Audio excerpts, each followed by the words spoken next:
Bom te ver aqui de novo, tá?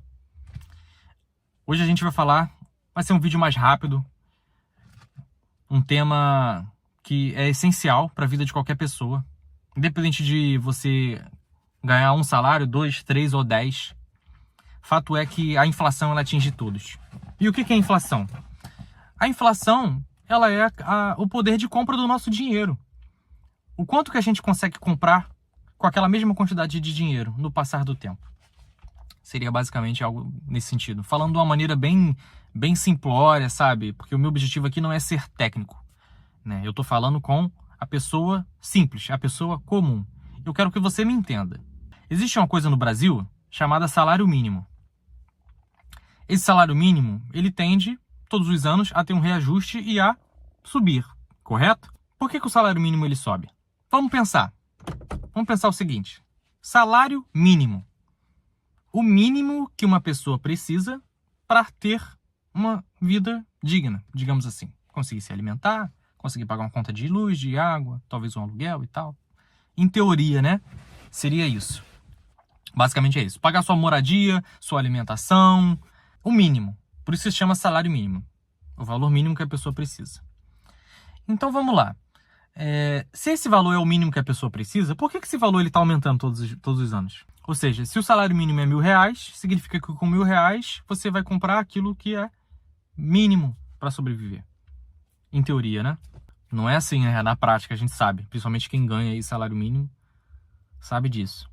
Quando o salário mínimo sobe, significa que as coisas ficaram mais caras.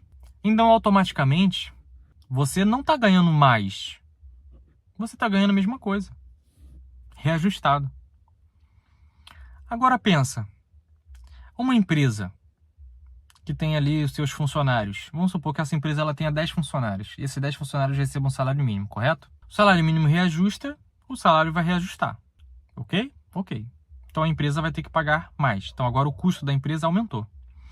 Se a empresa ela tiver um ano que ela performou mal, por qualquer motivo que seja, vou dar um exemplo, a gente teve a pandemia que quebrou muitos negócios, mas poderia ser uma coisa menos grave, na verdade, né? Uma coisa mais leve. Uma empresa ela pode ter um ano ruim. Se nesse ano ruim dessa empresa, virou o ano, teve reajuste salarial, se essa empresa ela não está com mais receita, como que ela vai fazer para custear esse valor a mais? Não vai, né? E aí o que ela vai ter que fazer? Diminuir pessoal, mandar embora, desemprego. E aquela pessoa que foi mandada embora, ela tinha uma função, né? O que vai acontecer com a função daquela pessoa?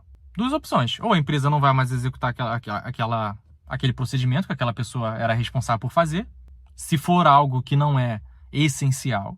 Agora, se for o que é essencial para o funcionamento da empresa, o trabalho dessa pessoa vai ser diluído nos outros 9 que ficaram, de alguma forma. Então, o que acontece? A inflação, ela gera impacto de todos os lados que você imaginar. Então, isso ferra a empresa, ferra o funcionário, ferra a pessoa que recebe um benefício do governo, uma pessoa carente.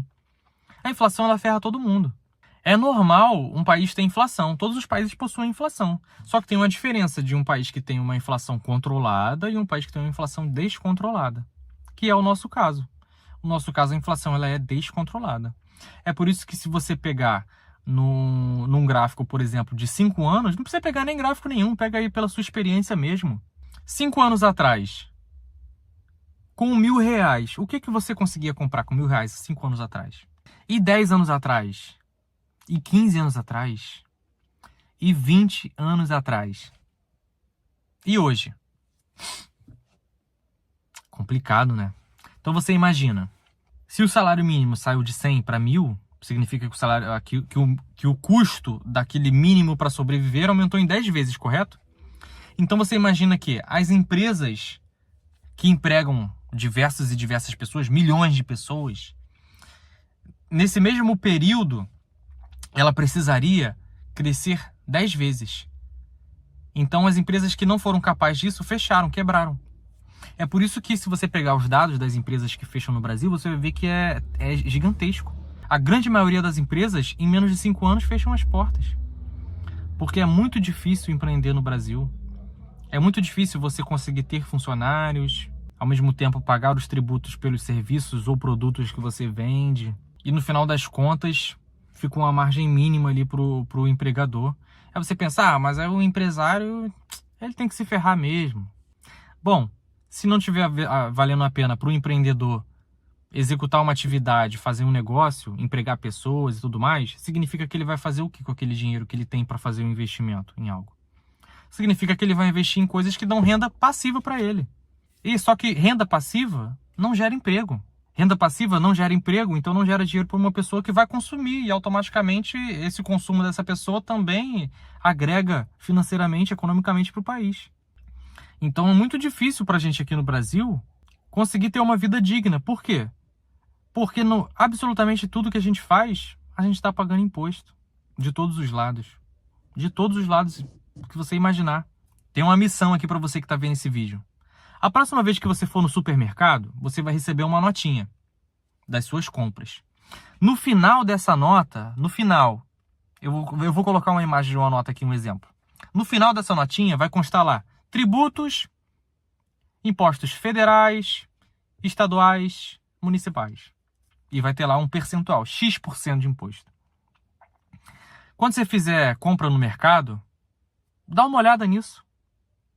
Veja se você considera justo o quanto você está pagando de imposto pelas coisas que você consome, pelos alimentos que você leva para sua família. E aí vamos supor que você olhou lá a sua compra total. Um exemplo, tá? R$500 de compra. E aí você olha lá nos seus tributos, R$180. Estou chutando, tá, pessoal? Mas é algo próximo da realidade. Vocês vão ver quando vocês olharem lá a compra de vocês. O quanto que esses R$180 faria diferença na compra de uma pessoa que está gastando R$500 de compra? Muita, né? A gente aqui, no Brasil, a gente tributa de todas as formas. A gente tributa na renda, ou seja, no quanto que a pessoa está ganhando.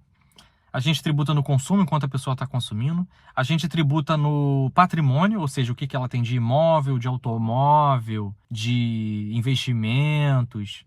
Tudo que existe é tributado. Até a energia que você paga tem tributo. Até a água que você consome tem tributo. O combustível tem tributo. Eu acho que é uma das coisas mais absurdas que tem é existir tributo no combustível. O combustível ele é usado aonde? O combustível ele é usado para quem tem carro. É mesmo? E o transporte público usa combustível?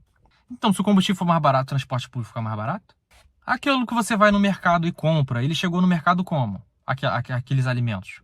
De caminhão, né? Caminhão usa combustível? Usa. E aquela mesa que você compra, né? Conseguiu um dinheirinho, pegou ali o fundo de garantia, né? Para quem tinha saque aniversário, eu acho até que acabou isso, mas... Enfim, recebeu o 13º, vai comprar um sofá novo para casa. Aquele sofá ele chegou na loja como? De caminhão também. Caramba. Aí você começa a entender, né? Os impactos. Que os impactos são de todos os lados. Então, o combustível, ele é algo que não deveria ter imposto. Se você parar para pensar, se um governo tem como objetivo o desenvolvimento da sua nação, ele vai ter que tirar vários tributos, se você parar para pensar. Independente de você ser direita ou esquerda, para pensar que tem alguns tributos que não deveriam existir, não faz sentido. Os remédios têm tributos. Não todos, né? Mas alguns têm. O exame que você faz numa clínica particular, ele tem imposto. E aí no público você fica aí, às vezes, aí anos numa fila para fazer um exame, cara. Um exame. E aí com muita dificuldade, às vezes a pessoa vai lá no particular, passa no cartão, parcela e tal, e paga um tributo. Tá pagando tributo daquilo ali também. Uma coisa que ela deveria ter público, não tem. Se sacrifica para conseguir no privado e paga mais caro do que deveria estar pagando, porque o governo precisa arrecadar. Afinal, né? Se ele não arrecadar, como é que ele vai sustentar? Olha o tanto de assessor que esses deputados têm. Os assessores aí que os vereadores têm. Quantos secretários existem? Assessor de secretário? Quantos ministros existem? Falo ministros, mas eles têm a equipe deles. Então pensem sempre assim, no macro, né? No total. Quanto será que custa para o Brasil o Supremo Tribunal Federal? Só o Supremo. Quanto será que custa? Aí você pega o valor total e divide pela quantidade de pessoas inseridas ali. Será que faz sentido uma média de um valor desse aí que você com certeza nem imagina? Eu também não tenho nem ideia, mas eu tenho certeza absoluta que é um valor absurdo. Isso eu tenho certeza. Eu tenho certeza que não é 100 mil reais. Tenho certeza que não é 200 mil reais.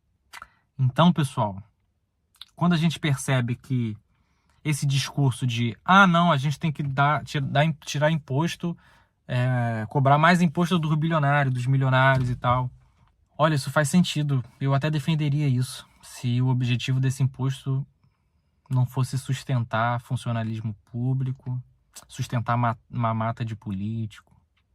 Se isso realmente fosse chegar ali para a escola pública, para o hospital, seria super a favor. Mas na prática, o que acontece? Eles levantam isso como uma bandeira política para conseguir voto de quem considera essa aí uma ideia válida. E no final das contas, quando eles conseguem aprovar algo nesse sentido, o que o milionário e o bilionário fazem? Já que eles têm recurso para isso, eles dão um jeito deles. Não de sonegar, porque quem é milionário e bilionário, eles não sonegam. Eles fazem tudo dentro da lei. É por isso que existe paraíso fiscal, é por isso que tem gente que faz holding para controlar seu patrimônio. Eles deixam de consumir na pessoa física e começam a consumir pelas empresas. Aí você pensa, não, então agora vamos dar um jeito de tributar mais as empresas. Aí o seu objetivo, que era chegar no milionário e bilionário, você está ferrando o empreendedor, que é quem sustenta o Brasil, gente. Que são as micro e pequenas empresas. Que é aquela empresinha pequena de 5, 10 funcionários. Aí você pensa, é uma empresa pequenininha, mas 5, 10 funcionários são 5, 10 famílias que estão tendo renda, gente. É uma empresa ali que tem 5, 10 pessoas envolvidas em uma atividade que está resolvendo um problema de alguém. Uma empresa, ela existe para isso. A empresa, ela existe para resolver um problema. Então, gente, mais uma vez, quem que tá ferrando com tudo? Não existe um culpado, tá, gente? Mas existe um sistema que tem culpa disso. Existe um modus operandi que faz com que tudo dê errado. Porque as coisas darem errado é o que dá poder político. Se as coisas estivessem dando certo para a sociedade, o poder político diminuiria muito. Por quê? Porque as pessoas dependeriam menos do governo. Logo, dependeriam menos de seus políticos. Logo, seria mais fácil deles mudarem seus votos. O que eu posso dizer para você é o seguinte: a sua família deve ser sua prioridade. Esquece político. Eles não estão nem aí para você. A verdade é essa.